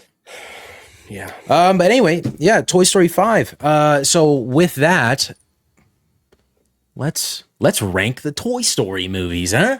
Let's rank them all. So first, I want to hear. Let's just get Benjamin out of the way, just because you aren't as caught up with the franchise as Aiden. The most dishonest ranking of the three of us. Sure. But I am gonna watch the rest of the franchise soon, just because I couldn't get to all of them, and I at least did the first one. So I'll go pretty quick, and then maybe I'll update this when I actually get my rewatch done. But in fifth place and last place, I would have Toy Story 4. I remember liking it. I only saw it the one time in theaters, so I can't really tell you much about it. I remember specific moments and scenes and characters from it. Of course, like Forky. I remember Keanu Reeves voicing Duke Kaboom. Duke Kaboom. What a goat. So I remember specific moments from it, but I don't remember a ton about the storyline itself. By the way, want to say Keanu Reeves, because I think on this podcast I have shit on his acting ability in stuff like what was that one movie where he played an angel? I forget. But his voice acting ability, pretty good. Can't lie. He was pretty good as Duke Kaboom. And then I haven't played, like, he plays a character in Cyberpunk 2077. I haven't played that game yet, but yeah, I've heard only good things. So yeah, there's a reason why John Wick doesn't talk that much, and then my number 4 would go to Toy Story 5. I mean, I still enjoyed it. I don't feel like I'm that far. I mean, I guess if I leaned lower and Aiden leaned higher on our scores, then him and I would be pretty far off. But right now, me at a 3.5 and Aiden at a 4 is not that far off. Just had some of the problems highlighted and made things a little worse for me. And then my number 3 would go to Toy Story. That might change on, as I continue through the franchise, but I would have Toy Story 1 underneath Toy Story 2. We'll see if that changes. And then Toy Story 2 would be my runner-up, and Toy Story 3. I don't think it will change that Toy Story 3 will stay at the top. It's the one that I remember the most. And it's not that I've seen it the most. I just think it's clearly the best from my memory, which would be crazy if that remains the case, because that means that the trilogy got better over time, 1 to 2 to 3 just kept improving, if I still maintain the same opinion. Yeah. But I think it's clearly the best, and I would be surprised if anyone has 3 not at the top spot. No offense. Yeah, I'll go next. My objective, it's the objective ranking of the Toy Story movies. I would start, probably a shocker, Toy Story 2, number 5. Oh, wow. Yeah, I think I still like the movie. I think that it's just it's a far cry from the super interesting plot lines of the others for me. And some people might say that's blasphemous considering Toy Story 4, but I mean, we'll get there. But well, Toy Story 4 didn't have a character assassination of Woody, so yeah, exactly. If anything, like that's the thing. Like for me with Toy Story 2 is like right after the first movie, I just don't buy in any way, shape, or form that Woody would just so flippantly abandon Andy and the other toys, like without barely a thought, man. Like it was actually crazy how just willing he was to just go to Japan and sit in a museum and not to be played with. Especially like now being able to look back after seeing Toy Story 5 and seeing like how the toys feel about being played with, like he'd rather just go sit in a museum. Like, what are we talking about, man? That is insane. Not to say that it doesn't have good moments. I do love that flashback scene with Jessie and her owner Emily. Yeah, great stuff. Don't get me wrong, great stuff. But just a little for me. Next up, number 4, Toy Story 4. Man, it probably would have been reversed before this rewatch, but Toy Story 4 has grown on me a bit. I think my quarrels with it previously were about Woody, and I didn't think Woody would abandon the toys, as I just stated with Toy Story 2. But I think that by the time we get to Toy Story 4, Woody's in such a different place now. He's not the favorite toy anymore, and he is regularly just being left in the closet, in fact. And so like now he's desperately throughout the movie searching for another purpose. He thinks it's helping Bonnie with Forky and keeping Forky in line. And then whenever that all falls apart because of X, Y, and Z, he's kept away from Forky. Somewhere along the way, he finds Bo, and then he sees what Bo is doing. And I don't so much like the lens looking at it is like he wants to stay with Bo, because like sure, he hasn't seen Bo in a while, but he was willing to say goodbye to Bo before with Andy. And granted, now he doesn't. Andy's not part of the equation, but I would like to think that the reason that he stays is to he has a purpose now, and it's to help these other lost toys potentially find a new purpose, find a new kid. So I think that I actually think that it's a pretty well told story, and I think I think it's relatively enjoyable to watch. Maybe it doesn't have any like super great emotional moments other than like Woody deciding to stay and saying goodbye to the toys, compared to something like Toy Story 2. I think the Jessie moment still surpasses that in terms of like the emotions I feel. But man, I don't know. I felt something about this movie other than the fact, and this is something I didn't say about Toy Story 5 either. I need the rest of the toys, bro. Like what? Like why are we the like Potato Head, Slinky, Rex? They're sitting in a box for the entirety of Toy Story 5. Like they're just nowhere to be found. Same thing with Toy Story 4. They're just chilling in the RV. Like we don't hardly see them. Which I get it. Like Buzz and Woody are like the main characters of Toy Story, the main toys. Like don't get me wrong, but the other toys were so integrated into the plot lines, maybe with the exception of Toy Story 2, even though some of them went on that journey with Buzz. So yeah, you could have had some of the toys do that this time too. But anyway, like looking at Toy Story 1 and Toy Story 3, they were just such a bigger part of the movie, those movies. But anyway, on to number 3. Here is where, I mean, according to the stars and the way I've laid them out, like I have to go with this, and I can justify going with this. Toy Story 1. I think that Toy Story 1 is a great movie. Obviously, it started the franchise, and it has a great dynamic between Buzz and Woody.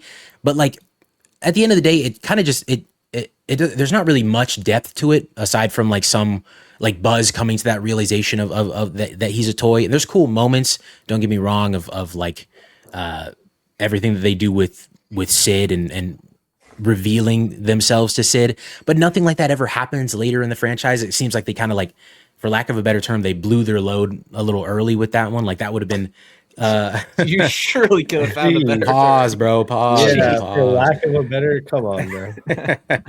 Pause, man. But I just think that that's a really cool moment, and also obviously it's a great sequence trying to watch them get back to the car, back to the moving truck.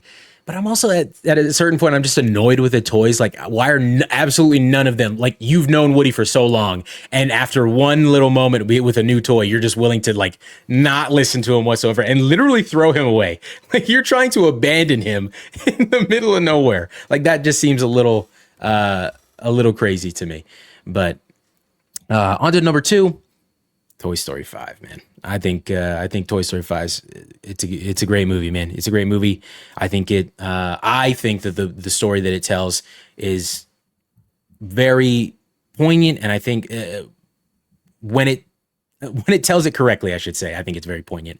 And I think that when it's on track and telling what it wants to tell and not being sidetracked by other stupid things like the Buzz, like every time it cut away to the Buzz stuff, oh my gosh. But I think when it's on track with Jessie and her interacting with the older technology and like finding a way to try to make Bonnie a friend with this horse girl, I forget her name, I think is great stuff. Blaze, thank you. I think that's great stuff. And of course, Toy Story 3, as Benjamin mentioned, Toy Story 3 number 1. It's hard to top this one, man. This is just, everybody says it for a reason. It could have ended here. The franchise could have ended here, and it would have been completely and totally fine. It would have been more than fine. Sorry. Should have ended here. Fair. I wouldn't even push back on it. But they just do so much greatness with this movie, and even with the annoyances of the Buzz stuff for me, because Buzz is like sidelined in this movie yet again because of all of the, oh yeah, I'm real Buzz and now I'm Latino Buzz. Like it gets to a point, but you know, it's still, besides all that, all of the other toys are here. They're all doing their thing to try to break out of this bad situation with a very bad toy in Lotso. And like, the story behind Lotso is great, and then the way they mold that into the baby is great, and then the final moment when they're accepting their fate, that still gets me every time, bro. Every time that gets me, man. Such great stuff, dude. So yeah. Toy Story 3 number 1. What can I say? This franchise knows how to like just have an extreme freaking third act. Like, oh my gosh, it's crazy. As soon as they got through with 1, they were like, we need to make sure every single one of our third acts is just like the craziest shit ever, which is maybe why I didn't like, because I'm like, man, dude, they're on a plane, they're fighting through cargo, like what are we actually doing here? Like this, I get it, we're dealing with talking toys, but like, are you serious? And then 3 does it, and then 4, and then 5, and I'm like, okay, well fuck, this is just kind of what they do then. Starting at number 5, my least favorite Toy Story movie is probably Toy Story 4. I couldn't get past my reasonings with this one is that it felt more boring to me than any of the other ones. 4 movies in, I get coming off of 3, but even regardless of the fact of how good 3 is, coming off of all of those, I feel like this had the least amount of creativity in it. I feel like they were aiming for a really good story with Woody kind of stepping off, and I think that is all really good. I can buy into Woody's reasoning, again, like everything that Charlie said. I think this one was just one of the more boring ones. They throw a lot. They throw a good amount at the wall in this one. It tends to feel like it's more messy movie in the franchise. So 4 would be last. At number after that, my next ranking would be Toy Story 2. We've talked about it. I've talked about it a little bit here with the beginning of the messiness. Also, Woody, I also can't buy that he would just not say a goodbye and just leave Andy to sit in a museum just because Jessie was stuck in storage for a little bit. Yeah. Like your number one thought is, let's go sit in a museum, not, hey, let's at least go be with Andy so that when he gets older, if he gets, to the point where he puts us away, at least, we can have a chance to be played with. But his first thought is, let me just go with y'all to sit in this museum. I just don't buy that. I do like the Buzz of it all. I think this is the last movie that Buzz really gets to look like a second main character in this franchise. So I can appreciate that, which is why I would put it over 4. At number 3, fucking hell. Am I really gonna do this? Damn, dude. Oh, yeah. I'd probably put the first Toy Story, man. I'd probably put the first Toy Story. I hate that I'm even doing that. Okay. I don't really know how I feel about that, but I think like that's how I felt too. Because I love the first Toy Story. Like, I get it. I get the qualms with it. I understand. I'm not even gonna push back on what people don't. I also think Woody is like a fucking horrible character in the first two movies. God damn, Woody is the absolute worst.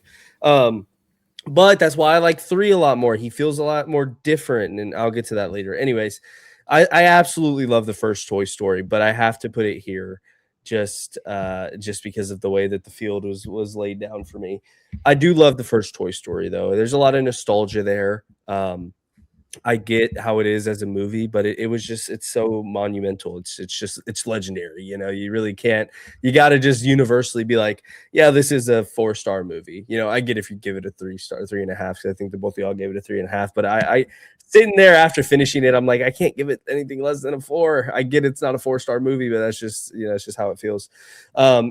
Next would be Toy Story 5, obviously. I freaking love this movie. We didn't even talk about like the art scenes with the cut scenes of Jesse being all of them being played with. That, oh my God, like that, I think that is the coolest thing that this franchise has done when it comes to like why they want to be played with so much. Showing their reactions afterwards of being like, oh my God, I feel like I could die happy right now. Like that was the greatest thing ever. It's like, dude, hell yeah. That's like, oh, I wish we could have had more of that to combat the devices thing. Like, I don't know. Oh, those scenes were so good. And the end of the movie when she sees Buzz laying there and she's like, I have an idea. Tears, bro. Fucking tears. Yes, they're getting their freaking wedding. Let's go. But shout out to my boy Buzz. Holy shit. Toy Story 5, yeah, at number 2, and then obviously Toy Story 3. It's a perfect movie in my opinion. It's a perfect movie. Man. It's so freaking good, dude. It is so good. Anything else I'd be saying, it'd just be regurgitating what these two have said. It's phenomenal. I don't think anything will ever top it in this franchise. So, look, I'm all for a Toy Story 6. I'm all for it. Yeah. If they could find the right story to tell. Let's just end off the Bonnie shut trilogy. Up with them eyes, Ben. Shut up. I do like Bonnie. I like Bonnie. I don't want it. Let's just end the trilogy off. It's only fair, dude. The end of Toy Story 3. I literally just the hardest I've cried. It is so fucking good. I was having to tell Maddie about it over again because she hadn't watched him in a while. And I'm like, dude, I wish we would have rewatched 3 together because I was sitting there the other night crying. And I'm having to tell her about the moment where he grabs Woody and Bonnie reaches for it and he pulls Woody back. And then he's like, like, I have to. Oh, and they sit up and watch him drive away. So long, partner. Oh, this fucking movie is like perfect, dude. I love it. It has the action. It has the intensity. The freaking holding hand scene. Yeah, it's phenomenal. It's going to be hard for... Honestly, I'm this, you know, rewatching the franchise has motivated me to pick up the Pixar list again because I watched Cars and then I kind of fell off, and obviously Hoppers and whatnot. I need to get back into it because I need to see if all of these will be like rewatches for the first time in a very long time. I need something to pass Toy Story 3, baby, because that shit is legendary to me. That shit was fire. That shit was perfect. Wait, would you right now not have any other Disney Pixar movie above it? It's been way too long. I can't confidently say like that's why I want to just sit down and go through all these. I'm sure you say WALL-E, Incredibles, Ratatouille. I mean, Ratatouille is like the best Pixar movie. I mean, I'd probably say Incredibles and Ratatouille are top 2 for me. Yeah. Okay.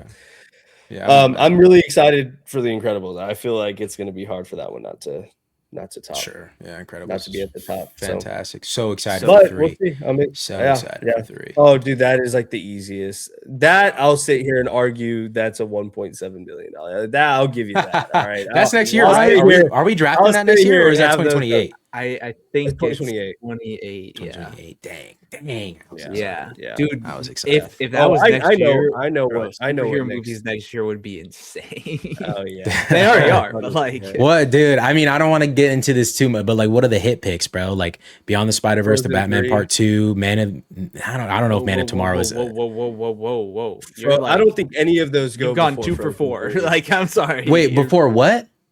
Frozen 3. Frozen 3's coming out next year? What? Me and Brandon were just talking about this, and like that is news to me. I didn't even know that. He probably won't like that I'm sitting here talking about it, that I'm giving out the sauce, but anyone can look and see. I would have found that out eventually. I've been on that. Yeah. I would have found that out eventually.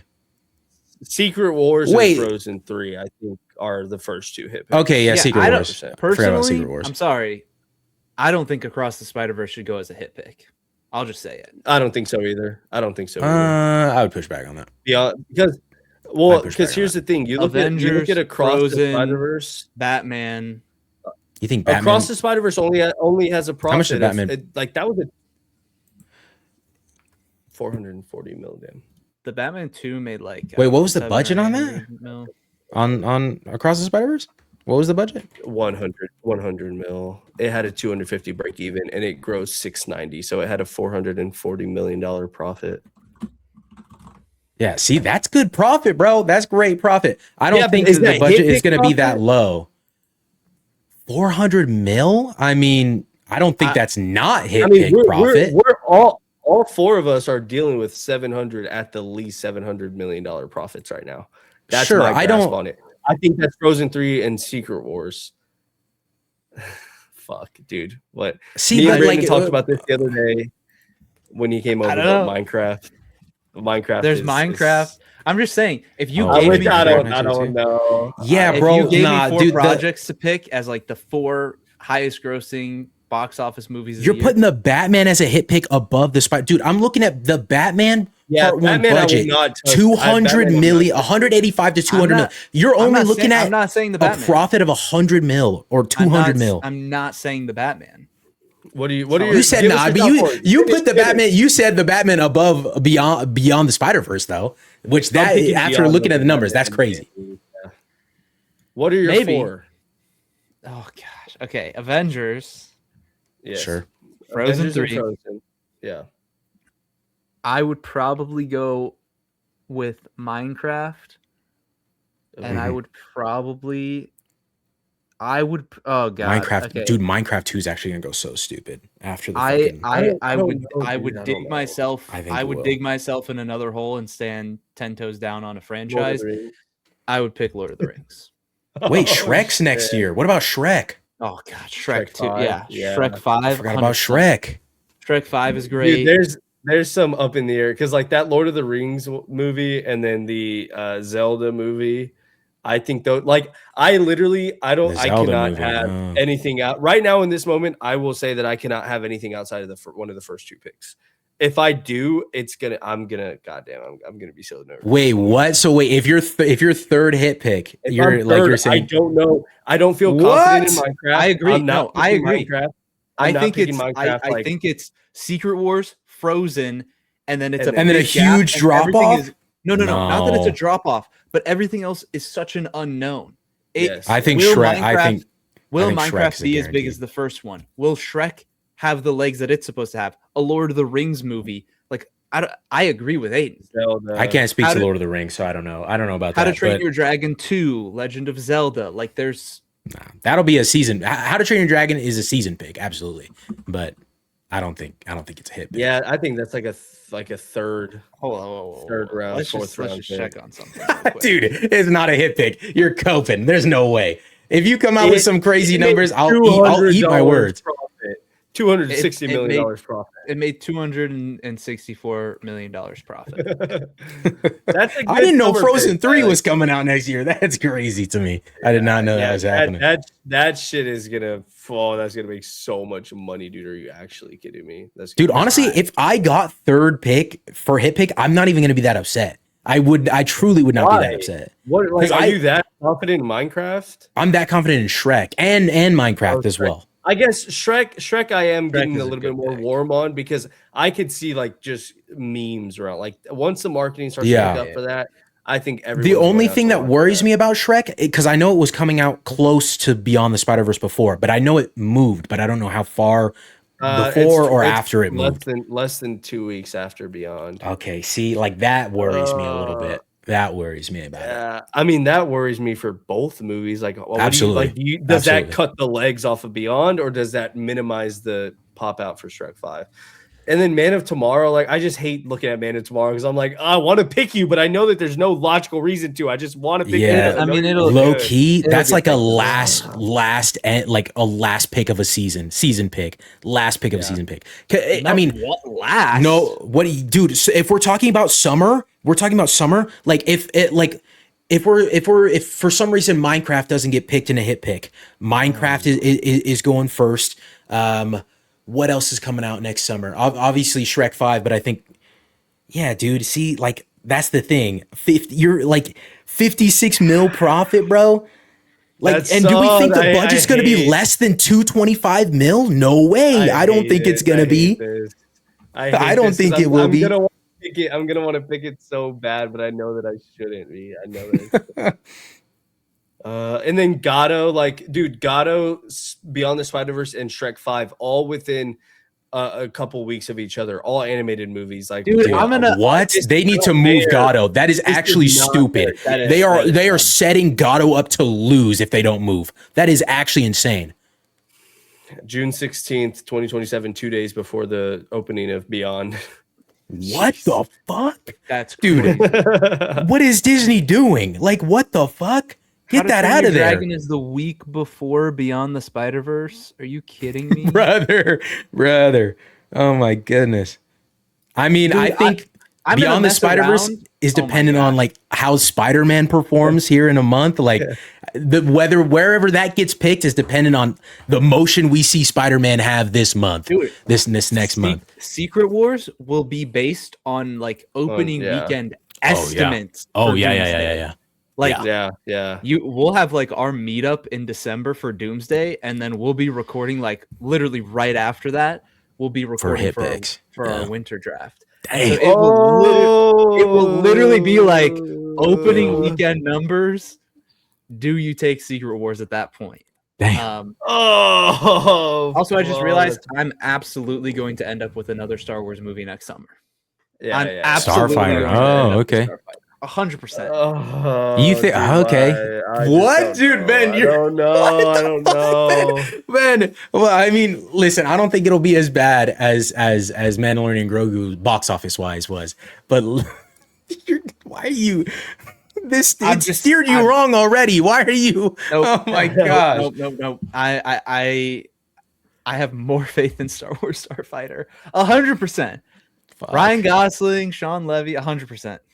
Respect, man. Anyways, I'm just saying, like, by the time we get to the summer season, if that's on the board in the third or fourth round, I would be the guy to pick it. I'm not going to make the mistake I did this summer of picking it right away, but still, I'm going to end up being a little more optimistic than I should, and then probably losing.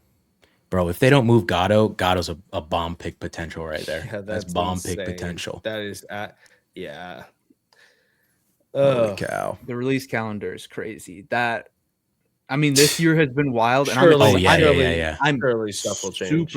Super excited for our fall season draft.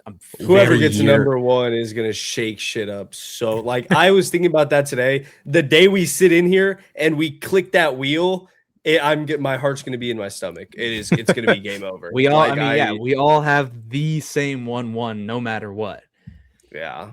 But I honestly won't be mad because if I get I liked having fourth round for the summer, which, hand up, I made the mistake of having faith in Mando, whatever. We're still going to see if the Odyssey pays off for Aiden because that break even is ridiculous. But anyways, Mando was clearly the wrong choice, but the fact that I was able to parlay that with Backrooms. For Odyssey? Yeah, it's 625. Oh, I didn't know the budget was out. It has been. It's been out. Really? We drafted originally. Yeah. Oh. I guess I'm just forgetting shit. Holy shit. So like if I get fourth round again for the fall season, I'm not mad because I actually have like a lot of like later picks that I am pretty optimistic about. I think we'll probably struggle with the fall season similar to the winter season, where by the time we get to like third and fourth picks for everybody, it's a little scuffed. But what do we think the break even for Dune is? What was the? Because me and Brandon talked about this, 500. And he didn't think that it would be that the budget would be like any more than Dune Part 2. So whatever Dune Part 2's break even. 190 budget for Part 2. So yeah, about 200, maybe even 190. Yeah. So about a 500 break even. Which I think this movie is going to make like 800 mil. Yeah, I was gonna say, do we see like billion potential in that? I don't think so. No. What's funny is I was actually listening. Like I said, I was listening to our old episodes today, and we were the Rotten Tomatoes draft. I was like, yeah, Dune Part 3. You know, it's the pick. It's $1 billion movie. This and this, and we were all like, yeah, it's $1 billion movie. Shit like this. We started looking at it like, yeah. But I do think it'll make buku money. Back then, though, we thought one of them was going to move still, I think. So, well, so here's the interesting thing, because we've been looking at pre-sales for Spider-Man Brand New Day, and Spider-Man Brand New Day, notably, is not showing in IMAX because the Odyssey has an exclusive release window for IMAX. And so people who have been talking about Dune taking over like IMAX screens and taking away from Avengers Doomsday, Spider-Man is living proof. I mean, obviously it's not the exact same day, but Spider-Man is living proof. You don't need IMAX, and there's not necessarily going to be direct competition even with another huge hit movie that's coming out around the same time. Yeah. So my worries for Doomsday from that aspect have been alleviated. I didn't even realize that Spider-Man wasn't showing in IMAX until I went to buy my tickets. And then I said, oh, shoot. It's like tickets are flying because I don't have a 300-seat auditorium to choose from. Yeah. It's a lot smaller of a showing. So I got Dolby tickets for Kansas City Dolby. That's hype. Damn. And that's on the 29th showing? On the 30th. And then the 29th. I thought you got the early showing. I did. The day early. And then I'm going again Thursday, and then I'm going again Friday. Damn. Digital Dolby, and this guy's praising himself. I'm going Thursday and Friday, so I'm boosting you. So yeah, I mean, and Thursday I'm going with the fat group, and they all got to. So you're welcome, buddy. All right, you're welcome, pal. Right now I'm only going Thursday, but I will probably end up going again. Oh yeah, dude. I always go to Marvel movies twice. Bro. I always go to Marvel movies twice. Yeah. But that's how make more than Toy Story. Who the fuck? No Way Home. I went Thursday, Friday, and Saturday opening weekend. So I wouldn't be surprised. Like Doomsday, I'll do the same. I'll probably look to get tickets for like Sunday or Monday, after you guys are gone or whatever. Yeah, bro. I might even see this movie in the moving chairs, the D-box seats, bro. There you go. How down bad I am. So I'll be curious still on watch Spider-Man in Screen X. No, that's what on Friday. That's what I'm seeing it in. I'm seeing it regular Thursday and then Screen X on Friday. So my thing with Doomsday, and I don't want to drag this out too much because we've talked about it quite a bit, but if there is this much hype for Spider-Man, I don't see how there's not still a ton of hype for an Avengers movie. Obviously, they need to start ramping up for like the promotional material. We need to get a trailer. It needs to play before Spider-Man. It's coming July, for sure. Yeah. But I don't understand. Like, if that many people go and see Spider-Man and see a trailer for the Avengers, and it has Captain America back, it has Thor, it's got RDJ's Doom, it has the old X-Men back, and whoever else is in there. Like, I just don't. I feel like the way that it's been worded that I agree with is like people just have to go and see that movie. Like, you just have to go and see what the movie ends up being. And then if it ends up getting really good reviews and whatever, I'm feeling pretty optimistic about it. Well, I've always said, and I got this from Brandon. I mean, I've always had the sentiment of whatever Spider-Man looks like, I think has some sort of link to what Doomsday will look like. because it's the superhero of it all. It's the Marvel of it all. As much as I also have the argument that Spider-Man is going to make a buttload of money because it's Spider-Man and because you don't have to watch a whole connected universe, and that's why I think they'll be close. I still hold that sentiment, but I think whatever Spider-Man does is also an indication of what Doomsday could look like. And right now it's $250 million domestic opening. Are we shitting ourselves? What are you talking about, dude? 10 mil off of No Way Home. Oh my God. Think of it this way. This is an interesting way to view things. And obviously, get fucking scared, both of y'all. Continue. Like, I know summer's not done and there's a lot of game left to be played or whatever, but Brandon has his hit pick out right now and he's positive 800 million. And I'm basically dead even. If everything stopped right now and all that I had left was my hit pick, all that it needs to do is 1.8 billion. And then I'm ahead of Brandon because he already has his hit pick. So just give me my hit pick and I could pass Brandon with where things currently are. Sure, obviously, has minions though. But that's what I was about to say. I know that's undermining. Like, we have a lot of summer and a lot of stuff like that. I understand that. Yeah. I'm just saying, like, purely if you go bar for bar right now with Brandon having a hit pick out, like, yeah, his summer picks are better 100%. But if I had my hit pick that had been released with Doomsday, Brandon and I would be like dead even. If not, I would be ahead of him right now, in my opinion.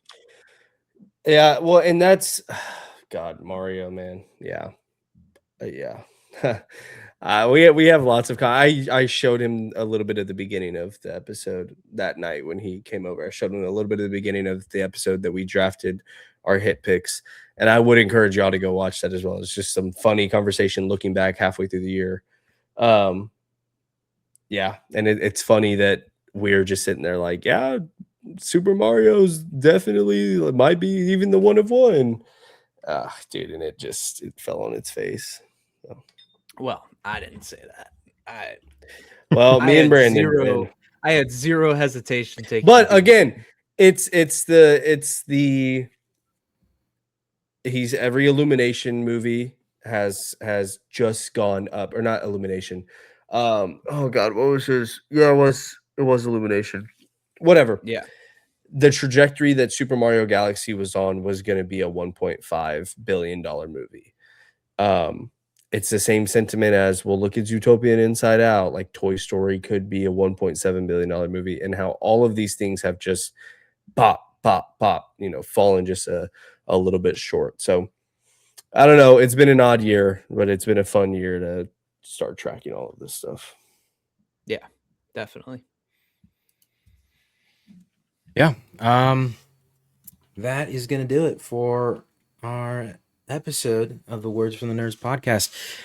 Thank you all so much for watching or listening wherever you are. If you're on a podcast listening platform like Spotify or Apple Podcasts or whatever else, please leave us a good review. We would really appreciate it, and it would help spread us around so more people like you can find us and come comment, so then Benjamin can read them aloud next week. And then if you're on YouTube, it's crazy. What the flip?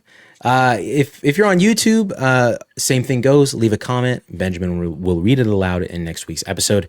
And hit the subscribe button, hit the notification bell, because every single week we are dropping a new episode. About to hit some crazy stuff.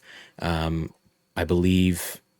Are we doing a halfway ranking next week? I was going to say next week, and then we would all see Supergirl this weekend, I assume, and then we'll talk about Supergirl out at the end of June. Yeah. So and then that'll be the day before the first episode of X-Men 97 season 2. So then we'll talk about that in 2 weeks.